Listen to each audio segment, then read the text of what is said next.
Welcome back everyone. ಈ ವಿಡಿಯೋದಲ್ಲಿ ನಾನು last problem for section C Bengaluru city university BCom 2024 question paper ಇಲ್ನ ಮಾಡ್ತಾ ಇದ್ದೀನಿ. This is a problem 8. Already 7 problems has been solved. Please go through each and every video so that you can have a clarity on each concept. This is the most important concept because here you will get 5 marks 1 question and section C 1 questions. ಈ ಯೂನಿಟಲ್ಲಿ ನಿಮಗೆ 5 marks ಅಂದರೆ section ಬಿನಲ್ಲಿ 1 question ಮತ್ತು section ಸಿನಲ್ಲಿ 1 question ಬಂದೇ ಬರುತ್ತೆ. ನೀವು exam pass ಆಗೋಕ್ಕೋಸ್ಕರ ನಿಮಗೆ unit 1 unit 2 ತುಂಬ ಇಂಪಾರ್ಟೆಂಟ್ ಆಗುತ್ತೆ. ಆ 2 ಯೂನಿಟನ್ನು ನೀವು ಪರ್ಫೆಕ್ಟಾಗಿ ಕಲ್ತ್ಕೊಂಡು ಹೋಗಿದ್ದೀರಾ ಅಂದರೆ ಪರ್ಫೆಕ್ಟ್ 100% ಪರ್ಫೆಕ್ಟಾಗಿ ನಾನು ಮಾಡಿರುವಂಥ ಪ್ರತಿಯೊಂದು ವಿಡಿಯೋನ ನೀವು ವಾಚ್ ಮಾಡಿದ್ದೀರಾ. ಅದ್ರ ಪ್ರಕಾರ ಪ್ರತಿಯೊಂದು ಕ್ವೆಶನ್ಸನ್ನು ಸಾಲ್ವ್ ಮಾಡಿ ಪರ್ಫೆಕ್ಟಾಗಿ ಕಲ್ತ್ಕೊಂಡು ಹೋಗಿದ್ದೀರಾ ಅಂದರೆ ನೀವು ಅಪ್ರಾಕ್ಸಿಮೇಟ್ಲಿ 40 to 45 ಮಾರ್ಕ್ಸಿಗೆ ಆರಾಮಾಗಿ ಬರಿಬೋದು. ನಿಮಗೆ ಸ್ಕೋರಿಂಗ್ ಬೇಕಾಗಿರೋದೇ 22-23 ಮಾರ್ಕ್ಸು. ಆದ್ರೂ ನೀವು 45 ಮಾರ್ಕ್ಸಿಗೆ ಬರೋದ್ರೂ along with the 2 marks questions ಒಂದು 5 marks 10 ಮಾರ್ಕ್ಸ್ ಬರುತ್ತೆ. ಸ್ಕಿಲ್ ಡೆವಲಪ್ಮೆಂಟ್ ಒಂದು ಕ್ವೆಶನ್ ಬರೀತೀರಾ, ನಿಯರ್ಲಿ ನೀವು 50 ಮಾರ್ಕ್ಸಿಗೆ ಕ್ವೆಶನ್ ಪೇಪರನ್ನು ಅಟೆಂಡ್ ಮಾಡಿ ಬರಬಹುದು. ಅದರಿಂದ ನೀವು ಪಾಸ್ ಆಗುವಂಥ ಚಾನ್ಸಸ್ ಇನ್ಕ್ರೀಸ್ ಆಗುತ್ತೆ. Okay, have a confidence on the income tax too. Let's start with problem 8, section 3, BCU BCom 2024 question paper. Mr. Rajesh sold some of his properties during the year 1st April 2024 to 31st March 2025. So ಈಗ ನಾವು ಮಾಡ್ತಾ ಇರೋದು previous year 2024-25ಗೆ. ಆ previous year ಅಂದರೆ income earned year. Compute his total capital gains for the assessment year 25-26. Assessment year ಅಂದರೆ tax payment year. Okay, calculation and tax payment ಆಗೋದು assessment ಇಯರಲ್ಲಿ, income earn ಆಗಿರೋದು previous ಇಯರಲ್ಲಿ. So ಈಗ ನಾವು ಪ್ರತಿಯೊಂದು income ಏನು ಇಲ್ಲಾಗಿದೆ ಅದನ್ನು ನ್ಯೂ ಟ್ಯಾಕ್ಸ್ ರಿಜಿಮ್ ಪ್ರಕಾರ ಅಂತ ಅಂದ್ಕೊಂಡು ಪ್ರಾಬ್ಲಮ್ನ ಸಾಲ್ವ್ ಮಾಡಬೇಕಾಗುತ್ತೆ. ಮತ್ತು ಪ್ರೀವಿಯಸ್ ವೀಡಿಯೋಸಲ್ಲೂ ನಾನು ಇದರ ಬಗ್ಗೆ ಹೇಳಿದ್ದೀನಿ, ಈ ವಿಡಿಯೋದಲ್ಲೂ ಮತ್ತೊಮ್ಮೆ ನಿಮಗೆ ಹೇಳ್ತೀನಿ, ಯಾಕಂದರೆ ಕೆಲವರು ಪ್ರೀವಿಯಸ್ ವಿಡಿಯೋಸ್ ನೋಡಿಲ್ದಲೇನೂ ಇರಬಹುದು. ಈಗ ನಾನು ಹೇಳ್ದಂಗೆ ಪ್ರೀವಿಯಸ್ ಇಯರ್ 2024-25 ಅಂದರೆ 1st April 2024ನಿಂದ 31st March 2025ವರೆಗೂ. Assessment year 2025-26. ಓಕೆ, ಇದೇನು ಗೊತ್ತಾ, ಈಗ ನೀವು 1st April 2024-25 ಅಂತ ಏನು ನೋಡ್ತಾ ಇದ್ದೀರಾ, ಇಲ್ಲೊಂದು 23rd July 2024ಗೆ ಹೊಸ ಟ್ಯಾಕ್ಸ್ ರಿಜಿಮನ್ನು ಇಂಟ್ರೊಡ್ಯೂಸ್ ಮಾಡ್ತಾರೆ, ನ್ಯೂ ಟ್ಯಾಕ್ಸ್ ರಿಜಿಮ್. ಓಕೆ, ಇದು ನಂತರ ಇಲ್ಲಿಂದ ಇಲ್ಲಿವರೆಗೂ ನ್ಯೂ ಟ್ಯಾಕ್ಸ್ ರಿಜಿಮನ್ನು ಇಂಟ್ರೊಡ್ಯೂಸ್ ಮಾಡ್ತಾರೆ. ಅದಕ್ಕಿಂತ ಮುಂಚೆ ಓಲ್ಡ್ ಟ್ಯಾಕ್ಸ್ ರಿಜಿಮ್ ಇತ್ತು. ಸೊ ಅಂದರೆ ಈಗ ನಾವು ಕ್ಯಾಪಿಟಲ್ ಅಸೆಟ್ಸ್, ಇದು ಕ್ಯಾಪಿಟಲ್ ಅಸೆಟ್ಸಿಗೆ ಮಾತ್ರ ಸೀಮಿತವಾಗಿದೆ. Okay, this is applicable only to capital assets. Capital gains calculate ಮಾಡುವಾಗ, when we are calculating income from other source or when we are calculating income from business and professions, all these things we don't need to worry. You have to worry only in this unit. Okay, major focus should be in this unit only. After that you don't need to worry in any other unit. Might be in the unit 4 when we are calculating the total taxable income. ಅವಾಗ ಸ್ವಲ್ಪ ನಾವು ಹೊಸ ರಿಜಿಮು new old regime ಅಂತ ನೋಡಬೇಕು. ಅದು ಬಿಟ್ಟು ನಿಮಗೆ income from business and profession ಮತ್ತು income and from other source, third unit, you don't need to worry on this. Okay, so ಈಗ 31st March 2025 ವರೆಗೂ 23rd Julyಯಿಂದ ಅಂದರೆ ಇಲ್ಲಿಂದ ಇಲ್ಲಿವರೆಗೂ ಯಾವುದೇ ಒಂದು ಕ್ಯಾಪಿಟಲ್ ಅಸೆಟ್ ಸೇಲ್ ಆದರೆ ಅದಕ್ಕೆ ನ್ಯೂ ಟ್ಯಾಕ್ಸ್ ರಿಜಿಮ್ ಬೀಳುತ್ತೆ. ಆವಾಗ ಇಂಡೆಕ್ಸೇಷನ್ ಅಪ್ಲಿಕೇಬಲ್ ಆಗೋದಿಲ್ಲ. No indexation is optional indexation for immovable property ಅಂದರೆ ಏನು, ಯಾವುದ್ಯಾವುದು immovable property, like house property, land ಅಂದರೆ ಲ್ಯಾಂಡ್ ಆರ್ ಅಗ್ರಿಕಲ್ಚರ್ ಲ್ಯಾಂಡ್ ಅಂತ ಹೇಳ್ಬೋದು, agri land. Okay, house property or building ಅಂತ ಹೇಳ್ಬೋದು. ಅದೆಲ್ಲ ಏನು ಇಮ್ಮೂವೇಬಲ್ ಪ್ರಾಪರ್ಟಿ. ಇದ್ರ ಮೇಲೆ ನಮಗೆ ಆಪ್ಷನ್ ಇರುತ್ತೆ, ಇಂಡೆಕ್ಸೇಷನ್ ತೊಗೊಳ್ಳೋದು ತೊಗೊಳ್ದಲ್ಲೇ ಇರೋದು. ಆದರೆ 1st April 2024 23rd July 2024 ಏನು ಕ್ಯಾಪಿಟಲ್ ಅಸೆಟ್ ಸೇಲ್ ಆಗಿದೆ, ಓಕೆ, ಆ ಸೇಲ್ ಆಗಿರುವಂತಹ ಕ್ಯಾಪಿಟಲ್ ಅಸೆಟ್ಸ್ಗಳಿಗೆ ಇಲ್ಲಿ ಓಲ್ಡ್ ರಿಜಿಮ್ ಅಪ್ಲಿಕೇಬಲ್ ಆಗುತ್ತೆ. ಓಲ್ಡ್ ರಿಜಿಮ್ ಅಪ್ಲಿಕೇಬಲ್ ಆಗಿರೋದ್ರಿಂದ ಓಲ್ಡ್ ರಿಜಿಮ್ ಪ್ರಕಾರ ಇಂಡೆಕ್ಸೇಷನ್ ಸಿಗುತ್ತೆ ಎಲ್ಲ ಅಸೆಟ್ಸ್ಗೆ, ಮೂವೇಬಲ್ ಆಗಿರಲಿ ಇಮೂವೇಬಲ್ ಆಗಿರಲಿ ಇಂಡೆಕ್ಸೇಷನ್ ಸಿಗುತ್ತೆ. ಸೊ ಅಂದರೆ ಫೈನಾನ್ಷಿಯಲ್ ಅಸೆಟ್ಸಿಗೆ ಸಿಗಲ್ಲ ಇಂಡೆಕ್ಸೇಷನ್, ಲೈಕ್ ಶೇರ್ಸ್, ಡೆಬೆಂಚರ್, ಸೆಕ್ಯೂರಿಟೀಸ್ಗಳಿಗೆ ಸಿಗಲ್ಲ. ಅದು ಬಿಟ್ಟು ನಮಗೆ ಈವನ್ ಜ್ಯುವೆಲರಿ ಆಗಿದ್ರೂ ಸಿಗುತ್ತೆ. ದಟ್ ಈಸ್ ಇಂಡೆಕ್ಸೇಷನ್ ಯಾವುದ್ರ ಮೇಲೆ ತೊಗೊಳ್ತೀವಿ ನಾವು? ಕಾಸ್ಟ್ ಆಫ್ ಅಕ್ವಿಸಿಷನ್ ಮತ್ತು ಕಾಸ್ಟ್ ಆಫ್ ಇಂಪ್ರೂವ್ಮೆಂಟ್, ಇದೆರಡ್ರ ಮೇಲೆ ತೊಗೊಳ್ತೀವಲ್ವಾ. CII ಅಂದರೆ ಏನೋ ಕಾಸ್ಟ್ ಆಫ್ ಇನ್ಫ್ಲೇಷನ್ ಇಂಡೆಕ್ಸ್.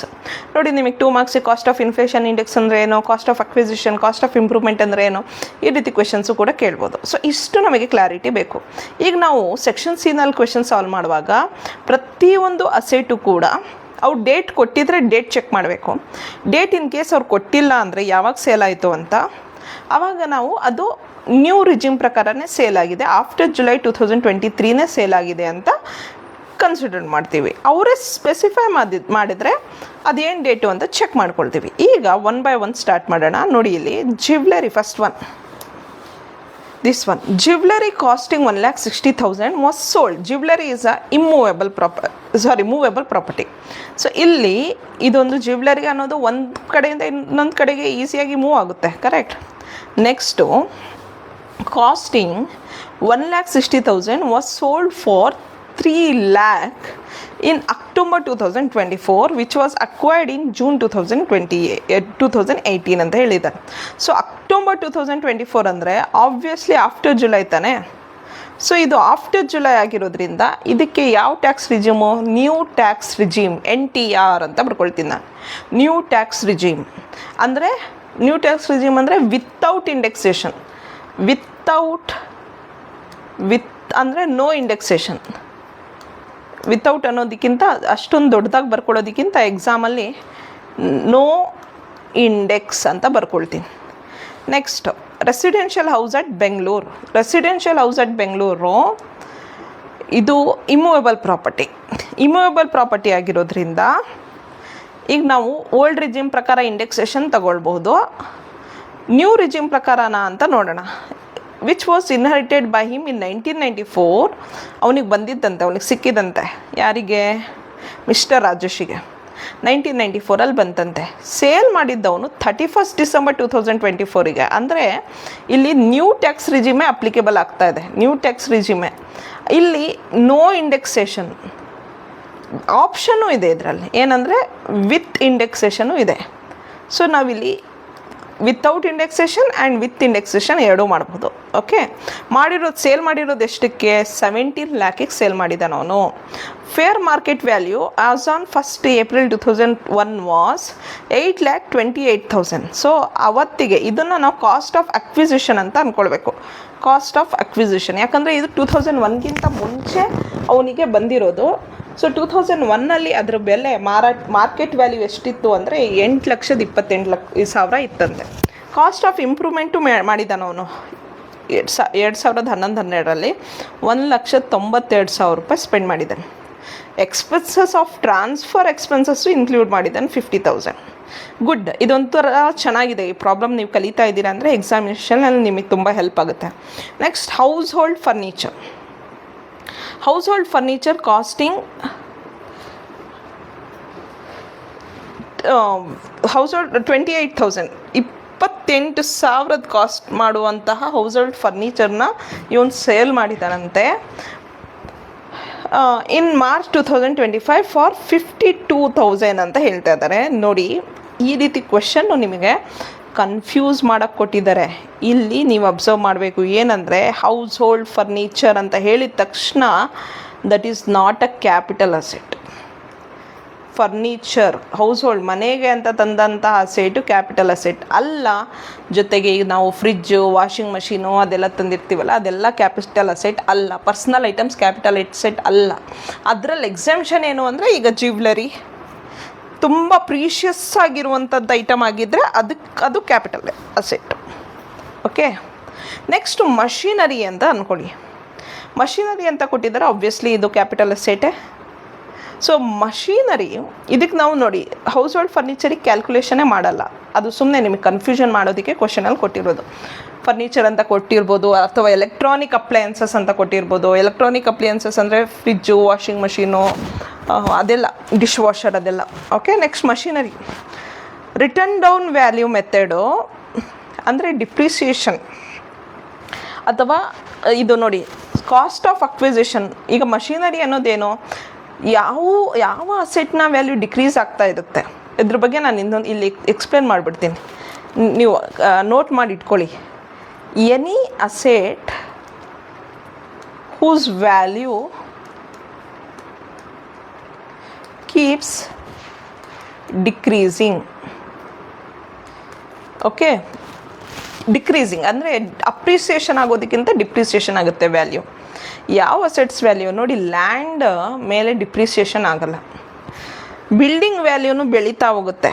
ಯಾವ ಅಸೆಟ್ನ ವ್ಯಾಲ್ಯೂ ಡಿಪ್ರಿಷಿಯೇಟ್ ಆಗ್ತಾ ಹೋಗುತ್ತೆ ಅಂದರೆ ಮಷೀನರಿ, ಫರ್ನಿಚರ್, ಮೋಟಾರ್ ವೆಹಿಕಲ್ಲು, ಇಂಥದ್ರ ಮೇಲೆ ಏನಾಗುತ್ತೆ ಅಂದರೆ ವ್ಯಾಲ್ಯೂ ಡಿಕ್ರೀಸ್ ಆಗ್ತಾ ಹೋಗುತ್ತೆ. ಅಂದರೆ ಈಗ ಫೋನ್ ಅಂತ ಅಂದ್ಕೊಳ್ಳಿ, ಜಸ್ಟ್ ಎಕ್ಸಾಂಪಲ್ ಕೊಡ್ತಾ ಇದ್ದೀನಿ, but phone is not your capital asset, that is your personal belonging. Okay, so ಇಲ್ಲಿ ಫೋನ್ ಅಂತ ತಗೊಳ್ಳಿ, ನೀವು ಇವತ್ತು 10,000 ರೂಪಾಯಿ ಕೊಟ್ಟು ಒಂದು ಫೋನ್ ತರ್ತೀರಾ, ಒಂದು ತಿಂಗಳಾದಮೇಲೆ ಅದ್ರ ವ್ಯಾಲ್ಯೂ 8,000 ರೂಪಾಯಿ ಆಗೋಗಿರುತ್ತೆ. ಅಂದರೆ ಅದ್ರ ವ್ಯಾಲ್ಯೂ ಆಬ್ವಿಯಸ್ಲಿ 10,000 ಇರೋದು 20,000 ಆಗಲ್ಲ, ಕರೆಕ್ಟ್ ಡಿಕ್ರೀಸ್ ಆಗ್ತಾ ಹೋಗುತ್ತೆ.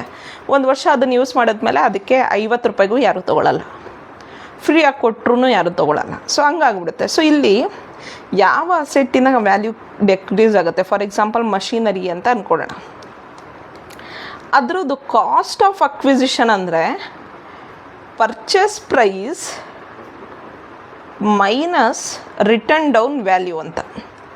ಈಗ ಪರ್ಚೇಸ್ ಪ್ರೈಸು 1,00,000 ಇರುತ್ತೆ ಅಂತ ಅಂದ್ಕೊಳ್ಳೋಣ, ರಿಟರ್ನ್ ಡೌನ್ ವ್ಯಾಲ್ಯೂ ಅಂದರೆ ಡಿಪ್ರಿಸಿಯೇಷನ್ ವ್ಯಾಲ್ಯೂ 10,000 ಇರುತ್ತೆ ಅಂತ ಅಂದ್ಕೊಳ್ಳೋಣ. ಆವಾಗ cost of acquisition is 90,000, right. In case ಅವರು ಪರ್ಚೇಸ್ ಪ್ರೈಸ್ ಕೊಟ್ಟಿಲ್ಲ, ಡೈರೆಕ್ಟಾಗಿ ರಿಟರ್ನ್ ಡೌನ್ ವ್ಯಾಲ್ಯೂ ಕೊಟ್ಟಿದ್ದಾರೆ ಅಂದ್ರೂ ಕಾಸ್ಟ್ ಆಫ್ ಅಕ್ವಿಸಿಷನ್ ಏನಾಗುತ್ತೆ, ಪರ್ಚೇಸ್ ಪ್ರೈಸ್ ಅದೇ ಫಾರ್ಮುಲಾ ಇಟ್ಕೊಳ್ಳಿ ನೀವು, minus written down value. Purchase price ಕೊಟ್ಟಿಲ್ಲ, ನಿಲ್, 0. ರಿಟರ್ನ್ ಡೌನ್ ವ್ಯಾಲ್ಯೂ ಎಷ್ಟು ಕೊಟ್ಟಿದ್ದಾರೆ ಇಲ್ಲಿ ಅವರು, ಇದೇ ಕ್ವೆಶನಲ್ಲಿ ನೋಡಿದ್ದಾರೆ, ಪರ್ಚೇಸ್ ಪ್ರೈಸ್ ಕೊಟ್ಟಿಲ್ಲ, ರಿಟರ್ನ್ ಡೌನ್ ವ್ಯಾಲ್ಯೂ ಕೊಟ್ಟಿದ್ದಾರೆ 76,000 ಅಂತ. ಆ 76,000ನ ಮೈನಸ್ ಮಾಡಿದ್ರೆ ನಮಗೆ ಉಳಿಯುವಂಥದ್ದು 76,000. ಓಕೆ, 0ಇಂದ ನಾವು ಏನು ಮೈನಸ್ ಮಾಡೋಕ್ಕಾಗಲ್ಲ, ಉಳಿಯೋದೊಂದು 76,000. ಅದೇ ಕಾಸ್ಟ್ ಆಫ್ ಅಕ್ವಿಸಿಷನ್. ಮೈನಸ್ 76,000 ಅಲ್ಲಪ್ಪ, ಪ್ಲಸ್ 76,000. ಅಂದರೆ ಇದು ಕೊಟ್ಟಿಲ್ಲ ಅಂದರೆ ಏನಿರುತ್ತೋ ಅದು ಮಾತ್ರ 76,000 ಏನಿರುತ್ತೋ ಅದೇ cost of acquisition. Okay, so this is the concept of return down value ಅಂತ ಎಲ್ಲಿ ಕೊಟ್ಟಿರ್ತಾರೋ ಅದಕ್ಕೆ. ಓಕೆ, ನೆಕ್ಸ್ಟ್ ಈಗ ಅವ್ನು ಸೇಲ್ ಮಾಡಿರೋದು 90,000. ಈಗ ಇಲ್ಲಿ ಪರ್ಚೇಸ್ ಪ್ರೈಸ್ ಎಷ್ಟಾಯಿತು, 76,000, sale 90,000, difference is capital gains. ಆಮೇಲೆ ಅದು ಸೇಲ್ ಆಗಿರೋದು ಯಾವಾಗ, ಡಿಸೆಂಬರ್ 2024 ಆಗಿರೋದ್ರಿಂದ ಇದಕ್ಕೂ ಕೂಡ ನ್ಯೂ ಟ್ಯಾಕ್ಸ್ ರಿಜಿಮೇ ಅಪ್ಲಿಕೇಬಲ್ ಆಗುತ್ತೆ, no indexation. Okay, next self cultivated land.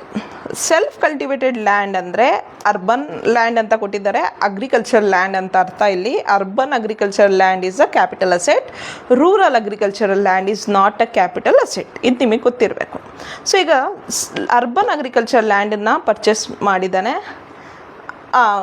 ಅದನ್ನು ಗೌರ್ಮೆಂಟ್ ಕಂಪಲ್ಸರಿ ಅಕ್ವೈಸಿಷನ್ ಮಾಡಿದೆ ಆ್ಯಸ್ ಪರ್ ಲಾ 8 ಲಕ್ಷಕ್ಕೆ. 2004-5ನಲ್ಲಿ ಅದರದ್ದು ಕಾಸ್ಟು 4,80,000ಗೆ, ಅವ್ನು ಪರ್ಚೇಸ್ ಮಾಡಿದ್ದಿದ್ದು 4,80,000ಗೆ. ಗೌರ್ಮೆಂಟು ಇವನಿಂದ ಕಂಪಲ್ಸರಿ ಅಕ್ವಿಸಿಷನ್ ಮಾಡ್ಕೊಂಡು 8 ಲಕ್ಷ ರೂಪಾಯಿ ಕೊಟ್ಟಿದೆ. ಸೊ ಇದು ಫಸ್ಟ್ ಆಫ್ ಆಲ್ ಇದು ಇಮ್ಮೂವೇಬಲ್ ಪ್ರಾಪರ್ಟಿ. Immovable property. ಆಮೇಲೆ ಇಲ್ಲಿ ನಾವೇನು ಮಾಡಬೇಕು ಅಂದರೆ ನ್ಯೂ ಟ್ಯಾಕ್ಸ್ ರಿಜಿಮ್ ಆದ್ರೂ with indexation and without indexation ಎರಡೂ ಮಾಡಬೇಕು. Okay, so with indexation, without indexation ಎರಡು. ಆವಾಗ ನಮಗೆ ಯಾವುದು ಕಡಿಮೆ ಟ್ಯಾಕ್ಸ್ ಕಟ್ಟುವಂಥದ್ದು ಬರುತ್ತೋ ಅದನ್ನು ನಾವು ಸೆಲೆಕ್ಟ್ ಮಾಡ್ಕೊಳ್ಬೇಕಾಗತ್ತೆ. ಈಗ ಸಿಂಪಲ್ಲಾಗಿ ನಾನೇನು ಮಾಡ್ತೀನಿ, ಇಲ್ಲಿ ರೆಸಿಡೆನ್ಷಿಯಲ್ ಹೌಸ್ ಇದೆಲ್ಲ ಮತ್ತು ಸೆಲ್ಫ್ ಕಲ್ಟಿವೇಟೆಡ್ ಲ್ಯಾಂಡ್ ಇದೆಲ್ಲ, ಇದೆರಡನ್ನೂ with indexation and without indexation ಮೊದಲು ಮಾಡಿಬಿಡ್ತೀನಿ. ಆವಾಗ ನಿಮಗೆ ಉಳಿದಿರುವಂಥದ್ದು ಜ್ಯುವೆಲರಿ, ಮಷೀನರಿ ಅಷ್ಟೇ, ಹೌಸ್ ಹೋಲ್ಡ್ ಫರ್ನಿಚರ್ ಅಂತೂ ಇಲ್ಲ. ಸೊ ಇಲ್ಲಿ 5 ಕೊಟ್ಟಿರ್ತಾರೆ ನಿಮಗೆ ಎಕ್ಸಾಮಲ್ಲಿ, 5-6 ಕೊಟ್ಟಿರ್ತಾರೆ, 1 ವೇಸ್ಟ್ ಇರುತ್ತೆ. ಇನ್ನು 12 ಮಾರ್ಕ್ಸಿಗೆ ಕರೆಕ್ಟಾಗಿದೆ ಅದು. 5 ಕೊಟ್ಟಿದ್ದಾರೆ, ಅದರಲ್ಲಿ 1 ಸುಮ್ಮನೆ ಕನ್ಫ್ಯೂಸ್ ಮಾಡೋದಕ್ಕೆ ಹೌಸ್ ಹೋಲ್ಡ್ ಫರ್ನಿಚರು. ಇನ್ನು 4 ನೀವು ಮಾಡಬೇಕು, 4ಕ್ಕೆ 3 ಮಾರ್ಕ್ಸ್ ಅಂದ್ಕೊಂಡ್ರೂ 12 ಮಾರ್ಕ್ಸ್ ಬರುತ್ತೆ. ಓಕೆ, ಸೊ ಈಗ first starting with residential house. Residential house at Bangalore ಎಷ್ಟಕ್ಕೆ ಅವ್ನು ಸೇಲ್ ಮಾಡಿದ್ದು 17 ಲ್ಯಾಕಿಗೆ ಸೇಲ್ ಮಾಡ್ದ ಅವನು. 17 ಲ್ಯಾಕ್. ಓಕೆ, ಟ್ರಾನ್ಸ್ಫರ್ ಎಕ್ಸ್ಪೆನ್ಸಸ್ ಎಷ್ಟು ಇನ್ಕರ್ ಮಾಡ್ದ? Was improvement. Okay, transfer expenses 50,000 include ಮಾಡಿದ್ದಾನೆ. ಓಕೆ, ಉಳಿದಿದ್ದೆಷ್ಟು? 16,50,000 ಉಳೀತು. ಓಕೆ, ಕಾಸ್ಟ್ ಆಫ್ ಅಕ್ವಿಸಿಷನ್ ಎಷ್ಟು ಅವ್ನು ಪರ್ಚೇಸ್ ಮಾಡಿದ್ದು? ಅವ್ರು ಕೊಟ್ಟಿದ್ದಾರೆ 8,28,000 ಫೇರ್ ಮಾರ್ಕೆಟ್ ವ್ಯಾಲ್ಯೂ. ನಾವಿಲ್ಲಿ ವಿತೌಟ್ ಇಂಡೆಕ್ಸೇಷನ್ ತೊಗೊಳ್ತಾ ಇರೋದ್ರಿಂದ 8,28,000 ಫೇರ್ ಮಾರ್ಕೆಟ್ ವ್ಯಾಲ್ಯೂ ಹಂಗೆ ತೊಗೊಳ್ತೀವಿ ವಿತೌಟ್ ಇಂಡೆಕ್ಸೇಷನ್. ಓಕೆ, ಆಮೇಲೆ ಅದಕ್ಕೆ ಕಾಸ್ಟ್ ಆಫ್ ಇಂಪ್ರೂವ್ಮೆಂಟು ಮಾಡಿದ್ದಾನಲ್ಲ 1,92,000, 1,92,000 ತೊಗೊಳ್ತೀವಿ. ಸೊ ಈಗ 16,50,000 if we deduct 8,28,000, 16,50,000 minus 8,28,000 minus 1,92,000 is 6,30,000 is gross capital gains ಅವನು. ಅದರಲ್ಲಿ ಎಕ್ಸೆಂಪ್ಷನ್ಸ್ ಏನೂ ಇಲ್ಲ, ಯಾಕಂದರೆ he is not using that fund to buy another residential house. ಅಲ್ಲೇನು ಹೇಳಿಲ್ಲ ಅವರು, he is using it to buy another residential house ಅಂತ ಹೇಳಿರ್ತಾ ಇದ್ರೆ ಅಂಡರ್ ಸೆಕ್ಷನ್ 54 ಪ್ರಕಾರ ಅವನಿಗೆ ಎಕ್ಸೆಂಪ್ಷನ್ ಸಿಕ್ಕಿರೋದು. ಇಲ್ಲಿ ಎಷ್ಟು ಅಮೌಂಟ್ ಉಳಿತು? 6,30,000 ಉಳಿತು. 6,30,000 ಉಳಿದಿದೆ. ಇದ್ರ ಮೇಲೆ 6,30,000 ಇಂಟು 12.5% ಅಂದ್ಕೊಂಡ್ರೆ ನಮಗೆ ಅವ್ನು ಪೇ ಮಾಡಬೇಕಾಗಿರೋ ಟ್ಯಾಕ್ಸ್ ಪೇಬಲ್ ಅಟ್ 12.5% ಅಂತ ತೊಗೊಂಡ್ರೆ 78,750 ಟ್ಯಾಕ್ಸನ್ನು ಪೇ ಮಾಡಬೇಕಾಗುತ್ತೆ ಅವನು ರೆಸಿಡೆನ್ಷಿಯಲ್ ಹೌಸಿಗೆ. ಓಕೆ, ನೆಕ್ಸ್ಟು ಈಗ ವಿತ್ ಇಂಡೆಕ್ಸೇಷನ್ ಮಾಡಿಬಿಡೋಣ ರೆಸಿಡೆನ್ಷಿಯಲ್ ಹೌಸು. ನಿಮಗೆ ಹೆಂಗೆ ಆಗುತ್ತೋ ಆ ರೀತಿ ಮಾಡಿ ನೀವು. ಆಮೇಲೆ ಆನ್ಸರ್ನ ಕಂಪೇರ್ ಮಾಡ್ಕೊಂಡು ನೋಡಿ. ಸೇಲ್ ಪ್ರೈಸ್ ಸೇಮ್ ಇರುತ್ತೆ, ಎಕ್ಸ್ಪೆನ್ಸಸ್ಸು ಸೇಮ್ ಇರುತ್ತೆ, ಯಾಕಂದರೆ ಈ ವರ್ಷವೇ ಅದು ಎಕ್ಸ್ಪೆನ್ಸಸ್ ಆಗಿರೋದು. ಉಳಿದಿದ್ದು 16,50,000 ಸೇಮ್ ಇರುತ್ತೆ. ಇಲ್ಲಿ ಕಾಸ್ಟ್ ಆಫ್ ಪರ್ಚೇಸ್ ಅಂದರೆ ಕಾಸ್ಟ್ ಆಫ್ ಅಕ್ವಿಸಿಷನಿಗೆ ಇಂಡೆಕ್ಸೇಷನು ಮತ್ತು ಕಾಸ್ಟ್ ಆಫ್ ಇಂಪ್ರೂವ್ಮೆಂಟಿಗೆ ಇಂಡೆಕ್ಸೇಷನ್ ಬೀಳುತ್ತೆ. ಇಲ್ಲಿ ನಾನು ಕ್ಯಾಲ್ಕುಲೇಟ್ ಮಾಡ್ತೀನಿ. ರೆಸಿಡೆನ್ಷಿಯಲ್ ಹೌಸಿಗೆ ಕಾಸ್ಟ್ ಆಫ್ ಅಕ್ವಿಸಿಷನ್ ಎಷ್ಟು? 8,28,000 ಇಂಟು 363 ನ್ಯೂಮರೇಟರ್.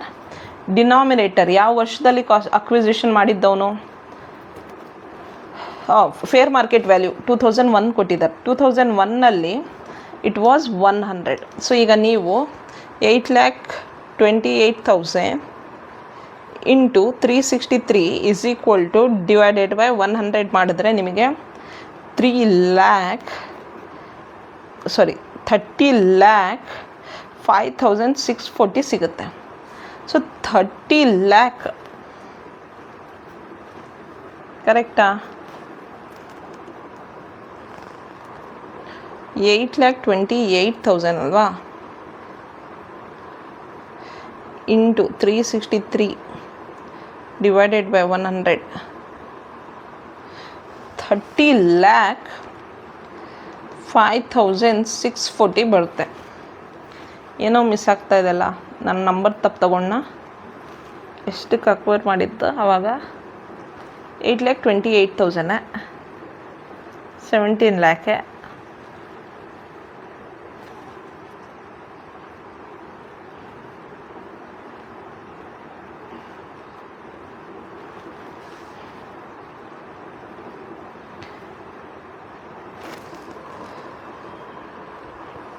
ಸೊ ನೋಡಿ, ಇಲ್ಲಿ ಅವನಿಗೆ ಕಾಸ್ಟ್ ಆಫ್ ಇಂಪ್ರೂವ್ಮೆಂಟ್ ಹಾಕಿದ್ರು ಈಗ ನಾವು ಕಾಸ್ಟ್ ಆಫ್ ಇಂಪ್ರೂವ್ಮೆಂಟ್ ಎಷ್ಟು ಮಾಡಿದ್ದೆ ನಾನು 1,92,000 ಇಂಟು 363 ಯಾವ ವರ್ಷದಲ್ಲಿ ಅವ್ನು ಕಾಸ್ಟ್ ಆಫ್ ಇಂಪ್ರೂವ್ಮೆಂಟ್ ಮಾಡಿರೋದು?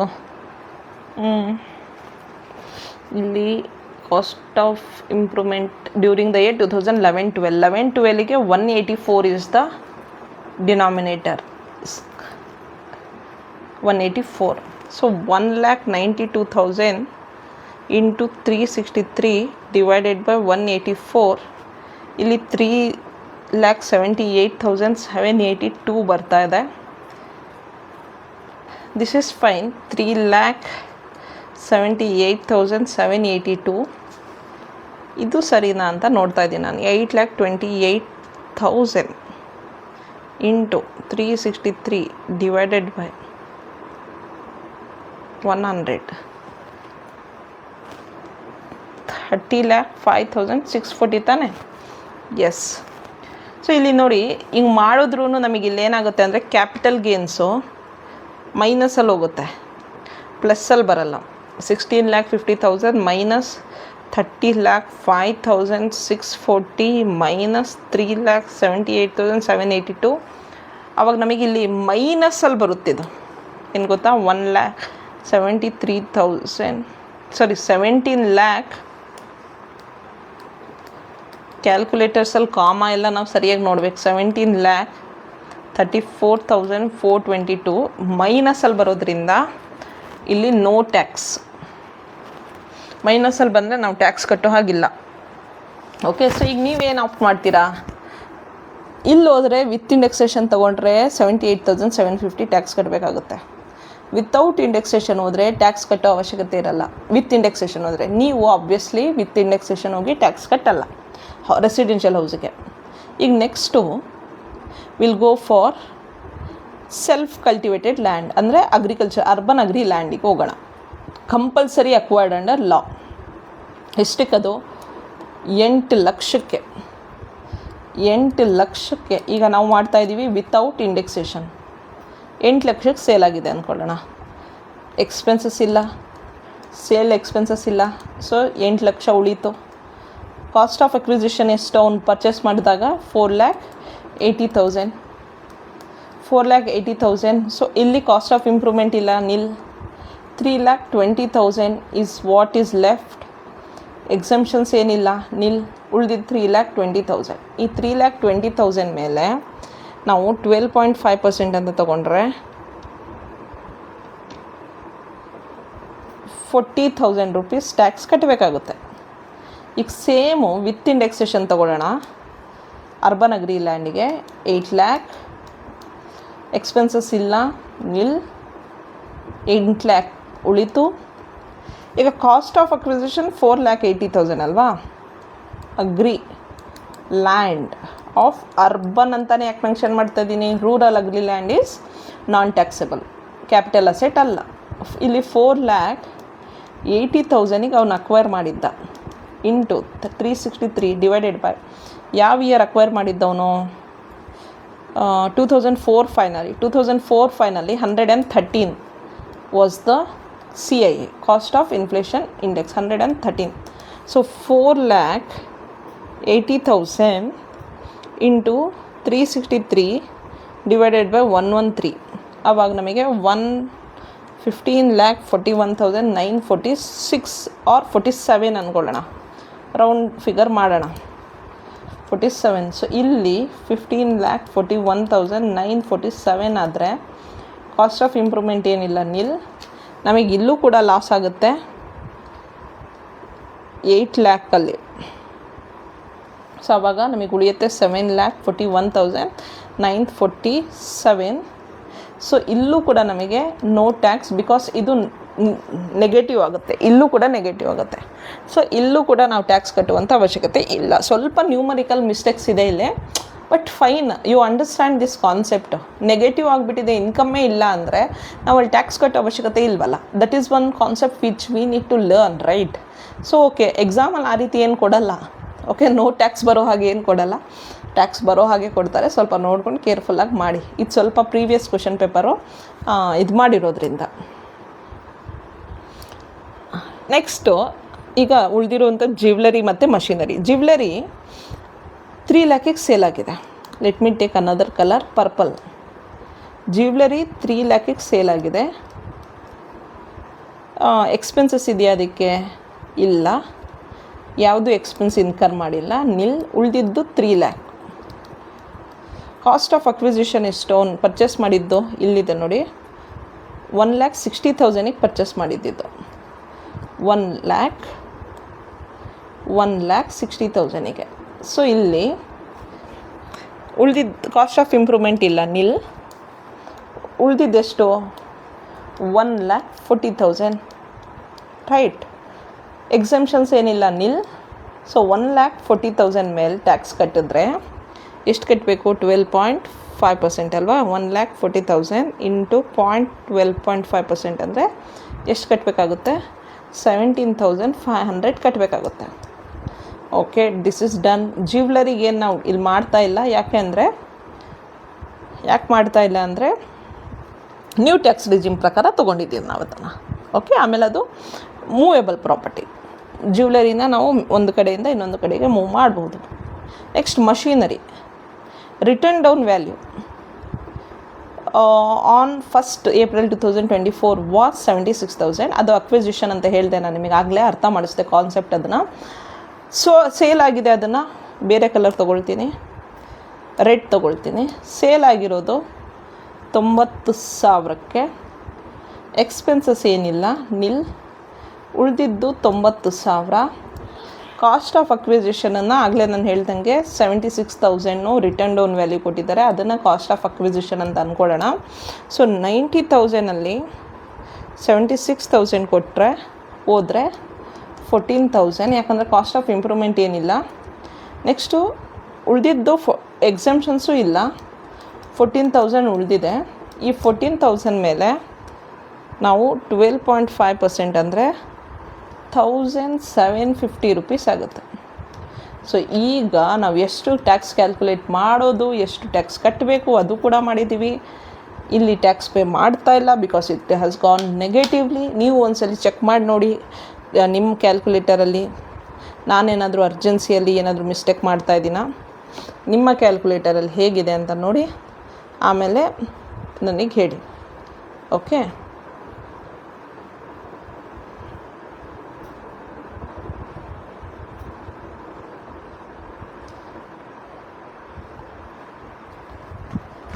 I hope that this unit ತುಂಬ ಚೆನ್ನಾಗಿ ನಿಮಗೆ ಅರ್ಥ ಆಗಿದೆ ಅಂತ ಅಂದ್ಕೊಂಡಿದ್ದೀನಿ. ಮತ್ತೊಮ್ಮೆ ಹೇಳ್ತಾ ಇದ್ದೀನಿ, ಯೂನಿಟ್ 1, ಯೂನಿಟ್ 2ನ ತುಂಬ ಚೆನ್ನಾಗಿ ಕಲ್ತ್ಕೊಂಡೋಗಿ. Unit 1 section B 5 marks and section C 12 marks. ಎಷ್ಟಾಯಿತು? 17 marks. Next unit 2 also same, ಅಂದರೆ 17 marks. ಟೋಟಲ್ ಎಷ್ಟಾಯಿತು? 34 marks ಆಯಿತಾ? ಈ 34 marks ಜೊತೆಗೆ 2 marksದು 5 questions ಬರೆದ್ರೆ ನೀವು 10 marks ಬರುತ್ತಾ? ಆವಾಗ ನಿಮಗೆ 44 marks ಆಗುತ್ತೆ. ಜೊತೆಗೆ ಸ್ಕಿಲ್ ಡೆವಲಪ್ಮೆಂಟ್ದು 6 marksಗೆ ಬರೆದ್ರೆ 50 marks ಆಗುತ್ತೆ. ಸೊ ಟೋಟಲ್ ನೀವು 50 marksಗೆ ಬರೆದ್ರೆ ಆಬ್ವಿಯಸ್ಲಿ ಇನ್ ಕೇಸ್ ನೀವು ಎಕ್ಸಾಮಿನೇಷನ್ ನಿಮ್ಮ ಇಂಟರ್ನಲ್ ಮಾರ್ಕ್ಸ್ ಏನಾದರೂ 18 ಕ್ರಾಸ್ ಮಾಡಿದರೆ ಎಕ್ಸಾಮಲ್ಲಿ 22 ತೊಗೊಂಡ್ರೆ ಸಾಕಲ್ಲ. It is good, you can pass the subject. ನೀವು ತೊಗೊಂಡಿಲ್ಲ, ಇಂಟರ್ನಲ್ಸಲ್ಲಿ 0 ಬಂದಿದೆ ಅಂದ್ರೂ, 0 ಇದೆ ಅಂದ್ರೂ ಎಕ್ಸಾಮಿನೇಷನಲ್ಲಿ ನೀವು 50 ಮಾರ್ಕ್ಸಿಗೆ ಕ್ಲೀನಾಗಿ ಚೆನ್ನಾಗಿ ಓದ್ಕೊಂಡೋಗಿ ಬರ್ತು ಬಂದರೆ definitely you will pass the subject. Thank you so much.